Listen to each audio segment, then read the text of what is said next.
even like investors, but also founders talk more about protecting your mental and physical health, making sure that you like take breaks every now and then. There is this, you have to work 100 hours a week or you will never be successful. And then there's the other side that says the only thing that 100 hours will do is definitely get you into burnout. And the issue that I have is that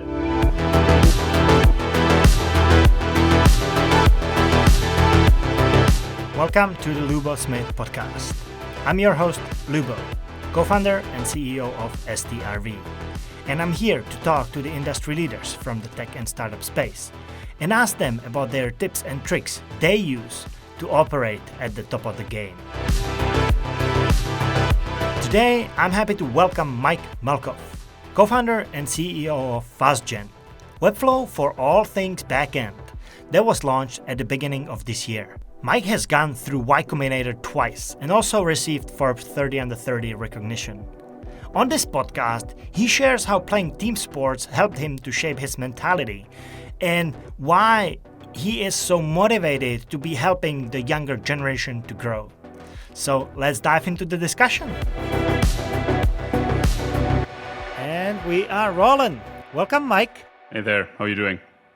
Thank you so much for joining me. It's a pleasure. I was very much looking forward to our discussion.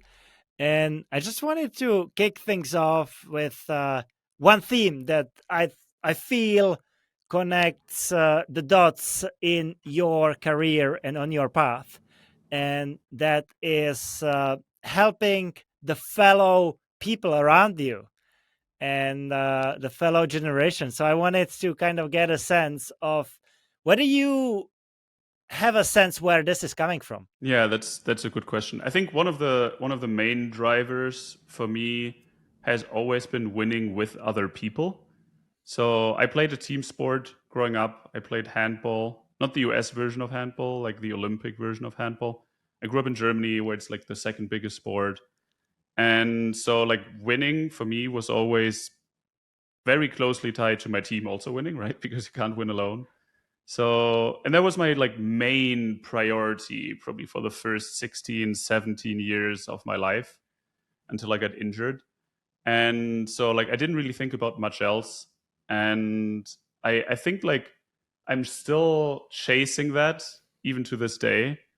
And like outside of the field, life is a bit different, right? You don't have like this like set team that you go on a tournament with or that you play games with. Now it's like more open-ended games and it's more open-ended wins. There's no clear score. So that means if I can like basically help other people around me and find some friends that I can go on a common journey with, then I can recreate the feeling that I had back in the day when I was like growing up, just winning with my team. It's just like a different game now, but I still like just winning with my friends, which is also why I'm working with my friends.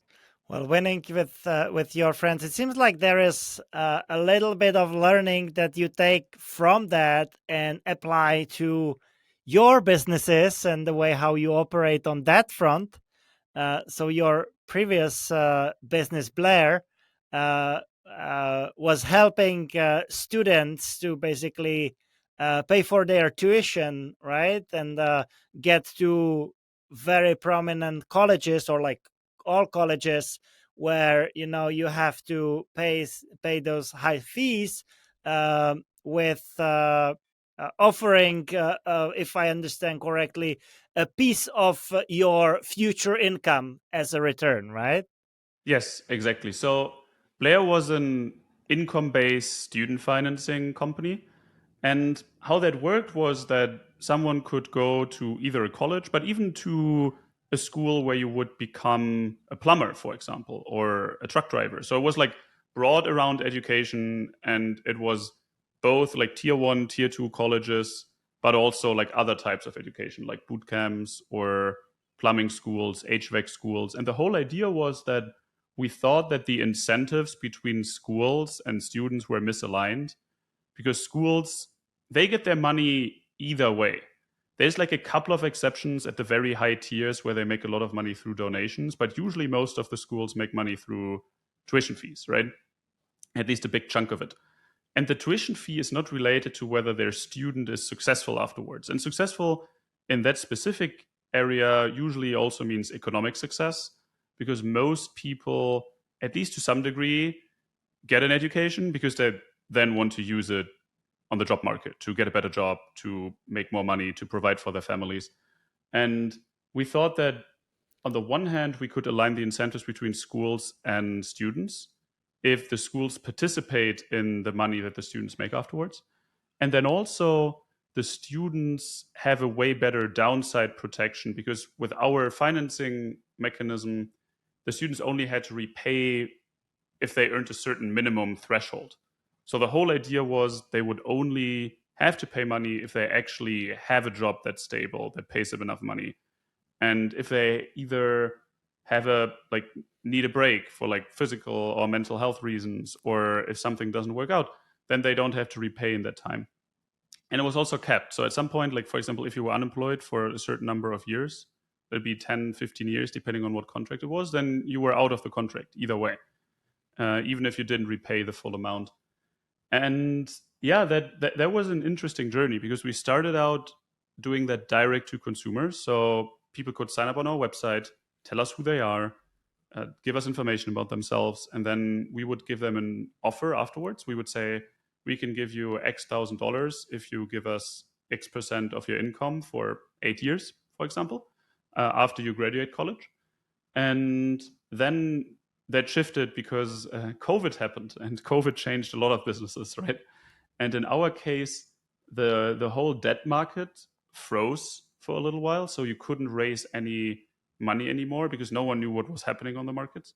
So what we did then is we went a level deeper, and we built the infrastructure for that market, and we started building software that schools could use to offer this financing mechanism to their students, and started selling that as a SaaS product, more or less. But then at some point, we started raising money again because the schools then wanted money. So we bought the contracts off of the schools. And that was the ultimate, like, last business model that we were running until last year in 2022. And it was growing extremely well. We were signing like a school every week. We had like thousands and thousands and thousands of students that we were financing directly and indirectly. But then the regulation changed, and the regulation change like slowed everything down pretty hard. And so we decided to sell the assets of the business, sell it to different parties in the ecosystem that saw more value in fighting the regulatory change, and then took over the team and started something new. That's basically the very short version of the journey with Blair. I'm glad that you went with describing the whole journey without me interrupting at any step of the way. But you pitched it very nicely, and if I had any questions, they were definitely covered in what you said. And like what interests me the most is that you have pretty much taken the core team and you have decided to start a new thing.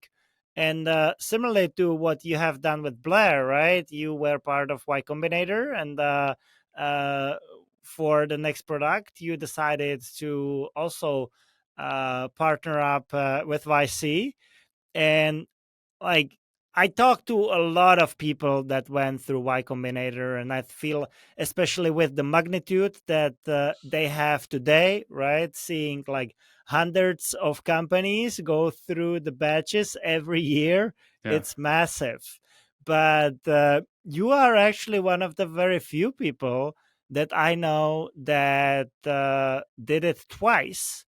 And I'm pretty sure there is people that have done it like more than that for sure. Yeah, But like, there's a couple. There's a couple who did it like 3 times, but yeah. but you know, what I would love to hear from your perspective is what do you see as the benefits of going through that the second time?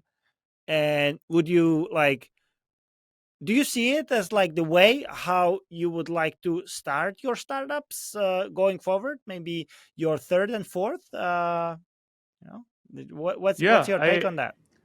I think the first time deciding to do YC was very different than the second time. because the first time it was a complete no-brainer for us. We were all three from Germany. We just moved over to the US. We didn't even have our full-time visa yet, so we we were basically just like trying to get our foothold in San Francisco. And back then YC was perfect for us because it gave us support in lots of different areas. Number one, it gave us like a little bit of money, but we already had some money. But like money is, if you're a first time founder migrating from a different country and someone offers you like a 6-digit sum, that's like a good thing, right? So like we got some more money. But then other than the money, because it, like even then it wasn't the most important thing, you get this like amazing support infrastructure from YC itself, which is partly the partners that are helping you out with your questions, but then most importantly for me, the like your batch and the alumni community that has run into all these problems that you're running into before. Like there's always someone who has had a similar problem within like the YC community before, so they can just like help you out in many different ways. And then in our specific case, it was also very helpful with us getting our like O1 visas then and like moving permanently to the US, because there was still a question back then, like would we move to the US full time? If so, like which visa would we do it on? And so that there was also like some additional helpful support. And then lastly, we all wanted to do YC like for a long time, basically. Like we followed it all since we were in high school and since we got interested in entrepreneurship. And we thought back then, and we still think that doing YC is one of the best ways of growing as a founder and just coming out as a better founder afterwards. Like it's an, in my opinion, almost 100% chance that you're better after doing YC than you were before, especially if you're a first time founder, but even for second time founders. But the second time around was a bit different because one of the big values of YC is getting the network and getting access to funding, right? Right. YC just makes it much easier to get funding. So the second time around, we did have the network because we were YC alums. So we still had access to the YC tools. We still had access to all of our friends within YC, etc. And we didn't worry about raising money. Like with the last business, we raised like more than $100 million, some equities, some debt, some mezzanine capital. So like raising capital also wasn't really the big issue for us. So those two very rational reasons to do YC were not relevant for us the second time around. But we still decided to do it for some rational and some irrational reasons. So let's start with the irrational reasons. I think we just love the YC community so much, and we just feel so like at home and good there. Many of like our best founder friends now are YC people, not even from our own batch only, like from some batches before us, some batches afterwards. So there's like just like sense of community and camaraderie that we wanted to like feel again, also like with the people from like the very own batch, but also just we wanted to make sure that we like get even closer into the YC community than we already were. So that's the like I think slightly irrational, like emotional reason. But then from a rational perspective, it also made sense for two main reasons. Number one, we're now building a dev tool, right? The first business was a fintech in the student financing space. So there, YC was helpful, but mostly on the meta level. Because within like student financing and our specific niche, there weren't like too many experts within YC that could help us. There were a lot of fintech people we could ask for help, but now since we are building a dev tool, there's so many other people within YC that can be helpful, and there's also this like stamp of approval that you get if you're a dev tool that went through YC. So there's just like this slight to medium favor that you get from all parties around you, whether it is, let's say, journalists, whether it is potential hires, whether it is potential partners. You just get like some more signaling out of it, which can be very helpful. And then also potential customers, right? Which is the most important because all the other things don't matter that much. If you have people who want to use your product and who pay you money to use your product, then most other things in business don't matter as long as you're not doing anything illegal, I guess. So I think like better access to like our core user base was a different way of thinking about it. And then the equation was just, do we want to dilute that much? Because we knew that we easily could raise money at like a way higher valuation than YC would offer us, right? Because YC's deal is, Right? Yeah, yeah, that's one of the reasons why I asked, because like you have been there, done that. You have the network, you have the yeah. connections. How we thought about it is, what improves the likelihood of us building a massive business more, giving YC the, I think it was 7% then. It switched between 6 and 7 a couple times. Um, and then they have like the new deal now. But like, does giving YC like 7 point something percent in total increase our total likelihood of building a massive business more than not doing it? And our equation, like if we looked at all the different factors, was yes, it probably will. And that's the thing that ultimately matters, at least to us. It doesn't matter to us whether we own like 1 or 2 percentage points more if we're really big. Probably at some point, once we're really big, then we'll think, oh, if we just had these like 2.5 percentage points more, then I would have way more money now. But that's not super important to us right now. Like the important thing is increasing the likelihood of a massive outcome, and I think YC does that better than basically any other institution in the world. Well, the question would really be if you make it there, right, without the support, right, then and only then you can decide. Exactly, and you can never know. That's the whole thing, right? That's one of the problems about life.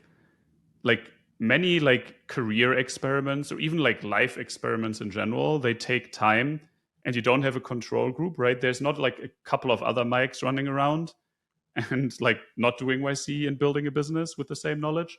So yeah, ultimately I think sometimes you just have to take like a gamble, right? And making a decision is always, not always, but often better than not making a decision. And in this case, we're pretty happy with our decision so far. Let's talk about Fastgen now. And should developers be worried about their jobs? I don't think so. So I think the whole premise of Fastgen is not necessarily replacing developers, but helping developers to move even faster, and just trying to abstract away some of the things that developers don't want to deal with. Like often they don't want to deal with thinking about deployment, and they don't want to deal with boilerplate stuff, and they don't want to deal with figuring out how to integrate to a specific tool. So like we built Fastgen, but maybe like to take one step back, Fastgen is like a low code backend. You can build APIs, you can build cron jobs, you can use Fastgen as your Postgres database if you want. So we offer a lot of things that you would need in a traditional backend, but you can also use it for like one of those things. So we have many people who just use our API feature or just use our cron job feature. The whole idea is basically to make certain things easier for you. So if you hate writing cron jobs and defining them yourselves and then hosting them yourselves, then you can just do that in our visual interface, and it's much quicker and it saves you a lot of hassle. At least for some developers, it does. Other developers don't really want to deal with a tool like Fastgen, which is fine, right? We're just targeting the ones who do and trying to increase the number of people who like it. But yeah, basically, so what we're trying to do is make developers faster and then also empower those people who are right at the edge of being a developer. So there's a lot of like semi-technical people, I would call them. Sometimes they're product managers, sometimes they can be growth managers, sometimes they're just hobby hackers or indie hackers. They can write code, they understand code. They might not like be able to like push production ready code at like Google, right? That's not the level they're on. But they can build basic scripts, they understand what an API is, they know like how to set up like a database table and like a structure, etc. And the whole idea is to empower them and make it easier for them to build stuff that they couldn't build before. So these are the two angles we have here. We have developers, users to just get tedious work out of their way and move faster. And then we have these semi-technical people who we empower to build things that they do not necessarily have the ability before to build those things.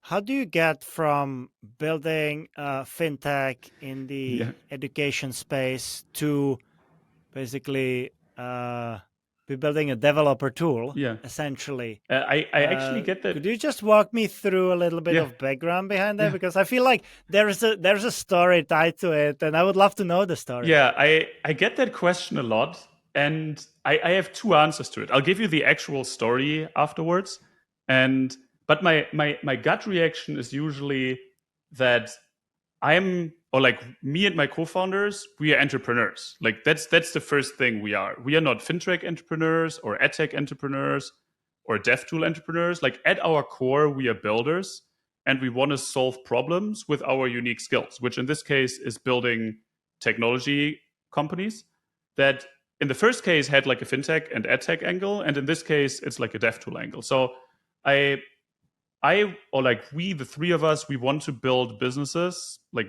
great enduring companies for the like foreseeable future. Rest of our lives is like a bit long, especially since I'm very into longevity.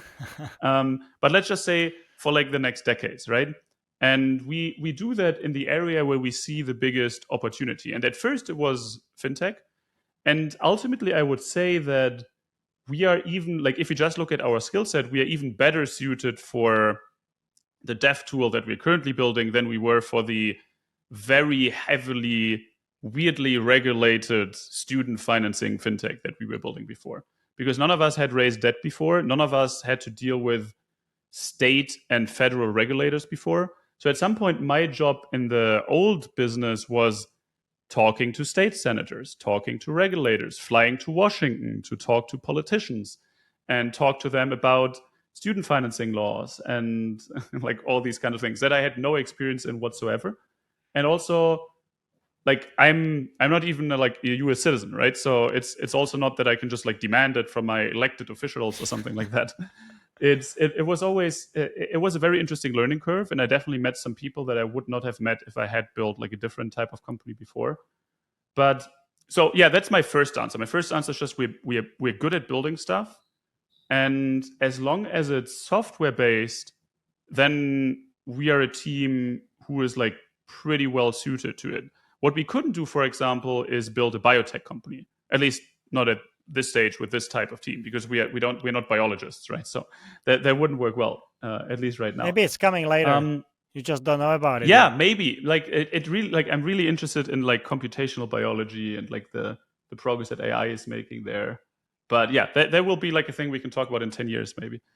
But yeah, so that's part one of the story. We just like to build, and we thought that the opportunity here is great, and that we have the exact right skill set to make it work in the dev tooling space. And then the second part of it is we basically, when we were like selling the assets of Blair, and then we were thinking about, okay, what are we building next?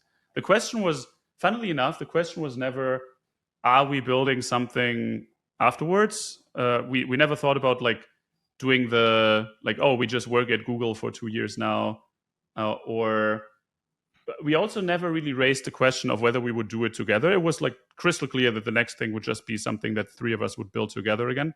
The only question would be, what are we building? And we explored a lot of different ideas, and some of them I also really liked. But we went through like a pretty like systematic process of just looking at the problem and trying to understand it, trying to see whether we are a good fit for that specific problem, and then also seeing whether the problem actually exists in the degree. So we did lots of user interviews, and then this specific problem we stumbled upon because we had it at Blair. So we were a pretty small team with heavily outsized impact. Like we had more than $100 million in our debt fund. We invested in like students all over the country, and we were like 8 people at the company. So we were like always like very small team, high impact. And we thought about hiring more people, but I don't even know. I think we were just like, we thought that we would get it done with that number, and then if we like hit the like real product market fit, then we would just like extend the team even more. But yeah, in hindsight, we should have hired like probably like a couple more people at least, because we had the money. It wasn't that we didn't have enough money on the balance sheet to do that. But yeah, so basically we were building all these different tools, right? We had that they can log in and see like all their payments and everything. We had a tool for the schools where there was a lot of reporting, and the schools could log in. We had something for the investors that they could log in and where they would see everything. And then we had all of the backend stuff, which was like way more work actually than the front end facing thing. So we had this whole system that we built to automate all of those payments, to check a student's income, calculate the payment, then automatically charge the payment, and then like also like retry it if it didn't work for a specific reason. So we had all these different products that we were building, but a very small team. So what we noticed is that we needed to take some shortcuts every now and then. We wouldn't do that in the backend, like the complicated stuff, but we wanted to take, and by backend I just mean this like super sophisticated like finance, like automation product that we were building. But what we noticed is we were building all these small tools, sometimes for the schools, sometimes for the investors, and we found great ways of just making it work way faster in the front end, for example, by using Webflow or like one of these like other lower code tools. But we didn't really find anything great that would help us to simulate the backends for these tools faster. So we just thought, okay, if we had something like Fastgen, like right now, we didn't have the name back then, but if we had a tool like this, then we could move so much faster. And then we looked everywhere and we talked to so many different people, and many other people had very similar problems, but no one had like a great tool to solve it. So we just decided to build it ourselves. And we did not only do that with the same co-founding team, we also decided to rehire our first 4 engineering hires. So basically, like the 7 people like that work at Fastgen right now is 7 of the core members that we were also building Oh, Blair with. that's amazing. You're continuing the journey. The legacy stays alive. Exactly, which is Yeah. a great feeling to not only have the co-founders, but also just the 4 engineers who have been going through like the whole journey with us, who we already know really, really well. We know their strength, we know their weaknesses. Like it's a very tight, like it's just a very good team environment. And that also is one of the reasons why we can ship as fast as we ship with Fastgen.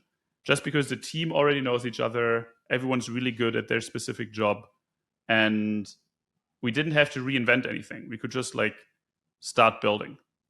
Yeah, no, I think it makes a lot of sense if you look at it from that perspective. You have started the beginning of this year, Yeah. uh, more or less.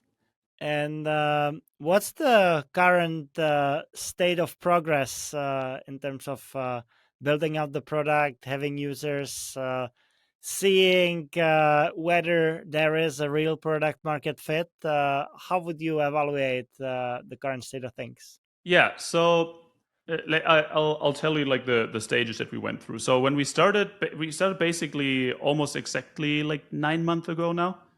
It was like now we are like end of August. We started around Christmas last year. Technically, like let's say like January this year.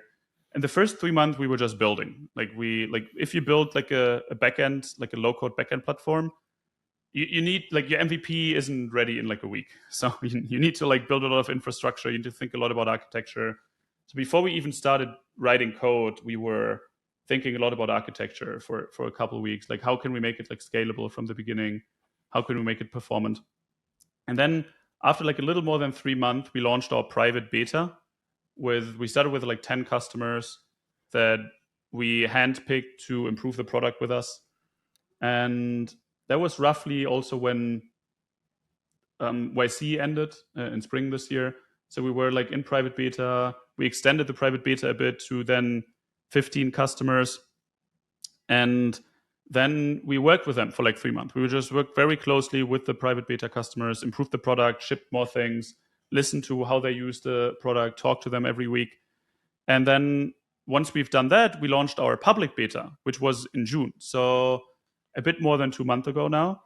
And that was a fun experience because we just saw from like even from like 15 to like a couple hundred like signed up users in a day. That was a pretty good feeling because there were so many more people like playing around with Fastgen and just trying to build stuff. And since then it has been like a pretty solid focus on narrowing down on what we think the core value that we provide is and making sure that we build the features accordingly. And as you know, because you're building a lot of different products for a lot of different companies, it isn't always super obvious what the highest value feature is. Sometimes it can be, but sometimes it isn't. So the stage that we're in right now is we do have like a solid core user base that is using the product pretty well. Then we have like a much larger user base who is like playing around with Fastgen, like testing things out, building some small things. And then there is like also a lot of people who sign up, but who then don't use the product, which is a problem that many like PLG-led companies have, right? So what we are doing right now is trying to get more people into this like power user, true fan group, and we are optimizing most things on that. We could get way more people on the fringes who like play around like a little with fashion, but we're not super excited about that right now. What we're excited about right now is just getting a certain number of just like power users, making them super excited and working with them to get Fastgen to a stage where it is a true version that provides the value in the way that we think it will. And we have started launching some of the features that will probably get us there. We launched one of the biggest features yet last week, and we launch one of the also probably top 3 biggest features next week. And right now it's just more targeted building because we have so much user feedback. And then in terms of PMF, we're definitely not at PMF, and we also have a very like strict definition of PMF. But like we're far away from PMF, but we are narrowing in on the direction that will bring us there, which is the most important thing. Because one thing that I learned is you can work as hard as you want. If you run into the wrong direction, it doesn't matter whatsoever. So go ahead. Sorry. No, I just wanted to take a segue to ask how you define product market fit for yourself, because everybody can look at it differently, and I would love to hear your take on that. Yes. So I think product market fit, like there's this definition, I forgot who it's from, like one of the Silicon Valley greats, I think, who says product market fit is when people start like using, like signing up for a product and using your product so much that you can't even like give it to them quickly enough anymore. So like things are starting to break, etc. But how I think about it in terms of that's the Silicon Valley definition of product market fit. Exactly, yeah. And how I think about it for like our specific business, it depends a little on the business model, etc., and what you're doing. But in our case, I think it's hitting a certain like revenue type number, because it means that like a certain number of people is willing to pay you. But then what's even more important, we think, to show that we have product market fit is a mix of retention, like making sure that our users stay with the product and continue using the product, and then also increased usage growth. If we have a product where people sign up and then a certain percentage of them stays with the product, and then that certain percentage increases their usage over time, then that's a very, very good sign that we have product market fit. But that's also something that develops over time. And it's something that makes it a little easier to measure whether or not we are going in the right direction. So we look a lot at those metrics. But this is also something that will materialize over the next 8 to 12 months, just because some of those things just need time, right? You can't measure retention like in a month. That's not really how it works. I mean, you can, but it doesn't really tell you that much. Well, before we move on to some of the other interesting topics that we wanted to chat about, I have one more question regarding Fastgen and the application to Y Combinator. Well, the second time around that you were applying, was it just purely based on the idea, or you already had something? It was pretty much the idea. So or just the names, maybe. it was not just that could also work in case of YC. It could sometimes work, yeah. But we still went through the normal application process. So we applied, we had the interview like everyone else. I assume, like, for example, if Brian Chesky wants to do YC again at some point, like if he doesn't want to do Airbnb again and wants to find something new, I don't think he will have to interview. But I think like most other founders, and I even know some, most likely not. Yeah, I even know some founders who sold their business for like way more than like we did with our asset sale, and they did YC again, and they also did an interview. It was probably more like a pro forma interview, but they still did it. And yeah, we were in the idea stage. But even when we applied the first time, we didn't have the product fully fleshed out. That time it was also because it was a fintech thing, right? We needed like money on the one side. We needed like it was like way more things that needed to happen there. And then the interview was mostly a lot about, does this problem actually exist? How do you want to solve it? How does it look like on a technical perspective? How do you want to do go to market, etc., etc. And yeah, it was 100% an advantage that we had done YC before, right? Because even one of the partners that interviewed us, he wasn't our group partner before, he was now. But yeah, it was just like a bit of a different vibe, and it definitely helps, I guess. But there's also people who try doing YC again for the second time, and then sometimes YC doesn't accept them again. I guess it's just like they have a very low acceptance rate, and um, they just only have like a certain number of companies that they can let in every batch. But yeah, I think the second time around it was very different than the first time around. Well, you mentioned that you are like really builder deep in your heart, and you are pushing the entrepreneurship journey quite aggressively, but you are also very active when it comes to investing, right? Yeah, it's basically like a hobby of mine, more or less. I just see all these great startups out there, and often they get introduced to me, or my friends are building them, or friends of friends are building them, and then like every now and then, like investing just comes up. It's almost never that like I actively reach out to anyone, but I get so much inbound that every now and then I just like do investments. And investing is fun in a different way because you get to see all these different journeys from the inside. You get all these investor updates and you see how other people are doing it on a regular basis. So how I think about it is it's almost like sometimes I need a break from like my own company because it's so all consuming. And then my like since I'm a bit nerdy about startups, one of the first things is, okay, how can I help other startups? And then sometimes my Sundays, for example, like this past Sunday, I decided to not work that Sunday to like just like calm down a bit. And then I had like three like more than 1 hour calls with our other companies, and like one I helped with go to market, one I helped with fundraising, and then the last one I helped with like navigating their hiring strategy. And it was so relaxing for me because for once I don't have to think about my own problems. I can just think about how to solve problems for other people, which is a way more calming endeavor.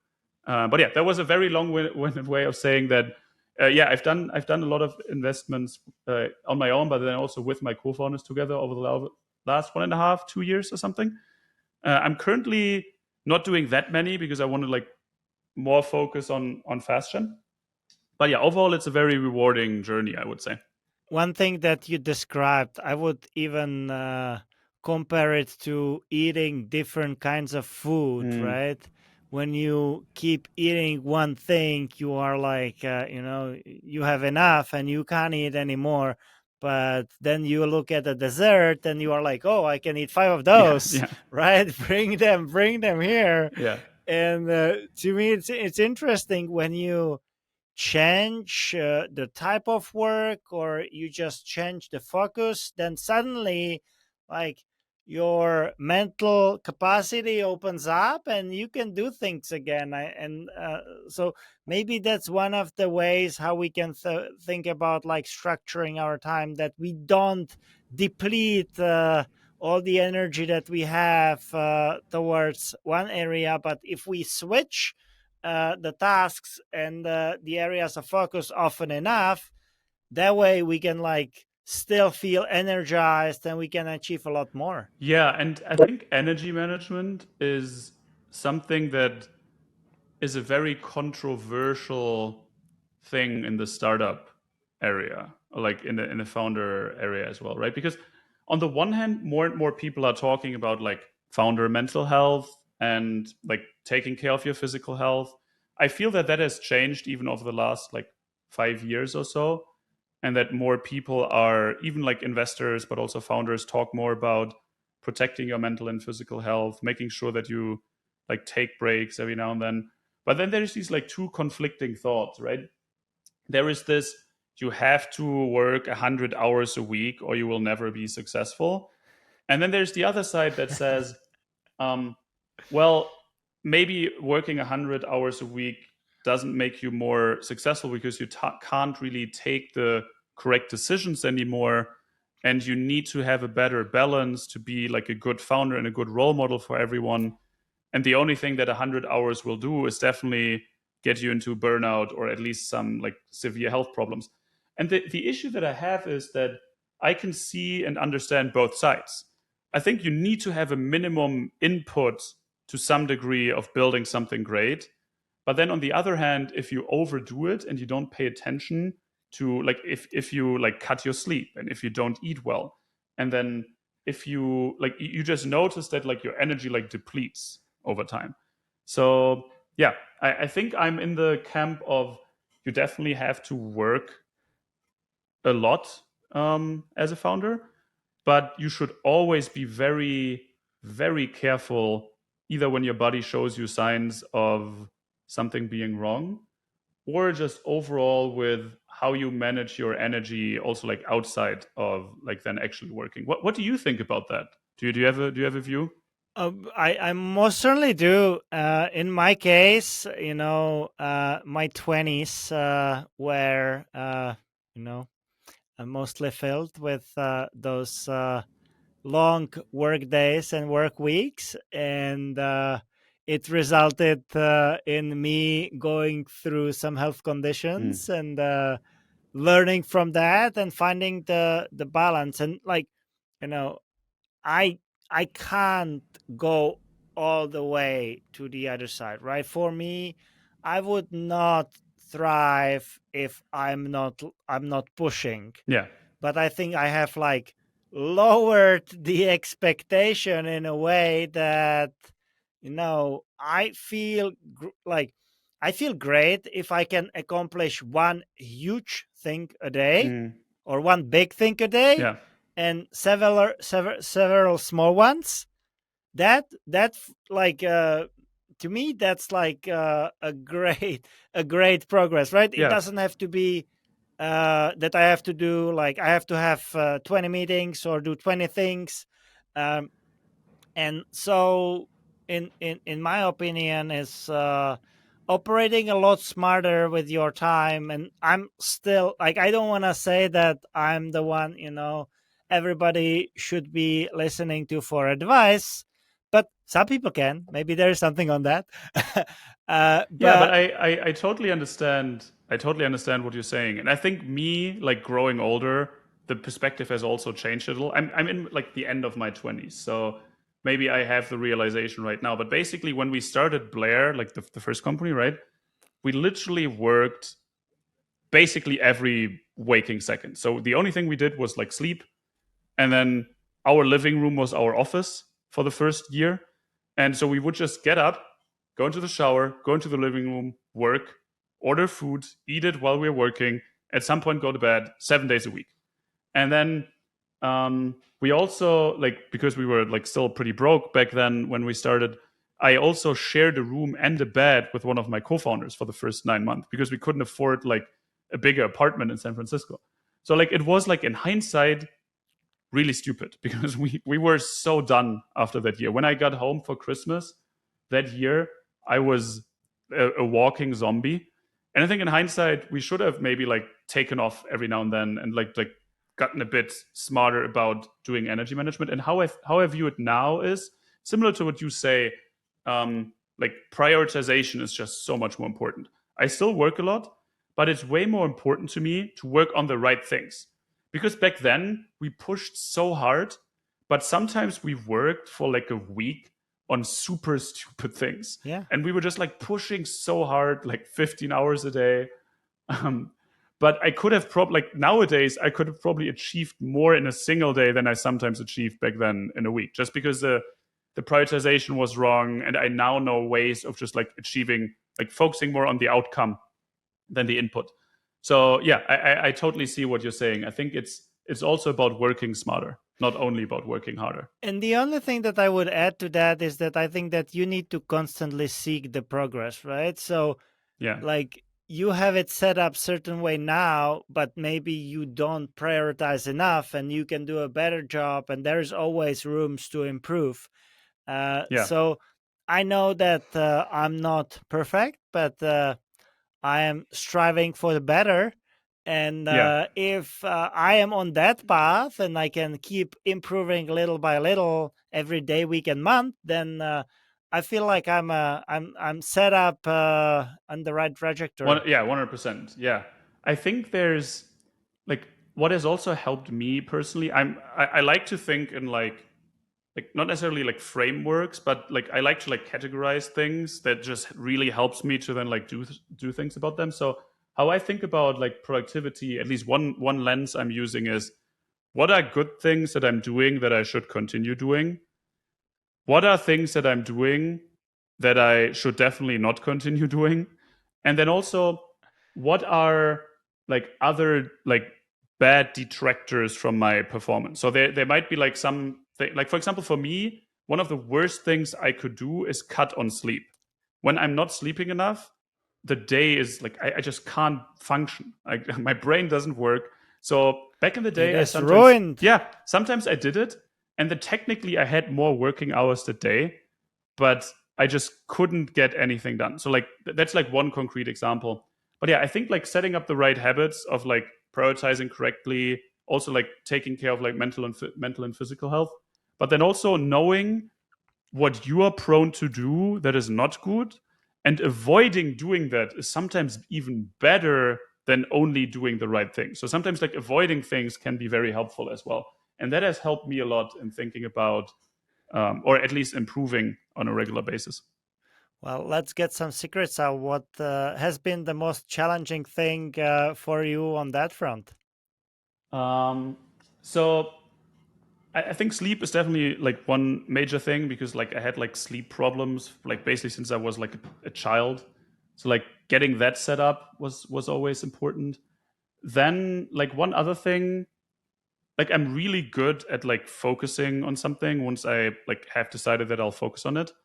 But one thing that I sometimes struggle with is I get too many different ideas of what I could be working on, and then I'm like my mind just jumps to the next like super cool idea that I have. So I need to force myself to just like look at all the ideas that I have and then prioritize like a certain number of them every week and then just work on them, because otherwise I just jump around too much, and sometimes these jumps have led to some of the best like business decisions we've made in the last couple of years, but often it can just be a very big distraction. So I need to tell myself, okay, it's great if you have those ideas, just write them down and then like take some time to like focus on them once you actually want to focus on them. And then I think one other thing that has really helped is one thing that we now do, I think every 3 months in the co-founding team, is we review our own performance, we review our own habits, and we review our own weaknesses. But we do the same with our co-founders. So basically, I tell my co-founders what I think they should be doing to improve their performance, and then they tell me. And sometimes it's very obvious, but we also uncovered some like things that we didn't know ourselves that just have already helped improve our performance. And yeah, I think in my case, it's a lot about the prioritization thing that I just talked about, and also getting better at saying no, because like the you probably have that as well, but I get so many like inbound requests from so many different people, and I don't even know how people do it who are like actually like rich and famous, and like everyone reaches out to them for everything. They probably have like two assistants who filter things out before. I have no idea. But if I said yes to every single request that came in to me every week for like help, support, whatever it is, I wouldn't be working on anything on my own anymore. I don't even know whether I could fulfill all the requests on a weekly basis. So I need to get better at just like filtering that, still trying to be helpful, but maybe like helpful in a more passive way and not hopping on a call with everyone or something. And I've definitely had times where I was a little too distracted because I'm just too prone to trying to help others. And then my co-founders were like, well, that's great. You should continue helping others, but maybe you find better ways of batching it or automating it or like cutting down the time or something. And that has definitely helped me to gain a bit more freedom on like the things that I actually want to work on, because it's very difficult for me to say, no, I can't help you right now, because I'm just like, oh yeah, I could help you, and that's like probably a good idea because I want to help you. So that's like one very specific thing. There's other things, but that's one thing that came to mind. It's pretty eye-opening that you do this with your co-founders. Definitely a good tip to try to incorporate in my routine with my team as well. We do something like that, but I think not frequently enough to share the nitty-gritty details, right? So we only share the big items, and usually you are aware of the big items. But I think it might be, very helpful if you want to improve to also dive into those details and have a way to kind of assess how you are performing by the eyes of someone else. 100%, because sometimes it's also not only about how you're performing, but also about how you're being perceived, depending on what it is. And that can be like helpful if someone else tells you, because you always have a biased version of yourself in mind. So it's helpful to get the reality check every now and then. Yeah, that's for sure. Well, Mike, it was very interesting chatting with you. I hope that it's going to go all well with Fastgen now, and then maybe there is going to be a third application to YC at some point. So, you can make it to do it 3 times. I think that would be quite interesting. But I just wanted to say I had a great discussion with you. Thank you so much for joining, and wish you the best of luck in building everything forward, and we'll be in touch. Thank you. It was a pleasure being here. I could have continued for 5 more hours, and it wouldn't have been boring. We can always do a round 2. There is no. Yeah, let's do a round 2 once Fastgen is way, way, way bigger, and after we found PMF, so that I have way more stories to tell about that as well. Yeah, there's no limits to that. But for this time around, thank you so much, and we'll be in touch. It was a pleasure. Thank you. Thank you so much for listening or watching to the very end. I hope that can only mean one thing, that you liked it. And if you did, please go ahead, subscribe, follow, or write a review, and it will be extremely appreciated by our side. There are a bunch of other episodes that you can check out as well. And I'll be looking forward to catching you next time.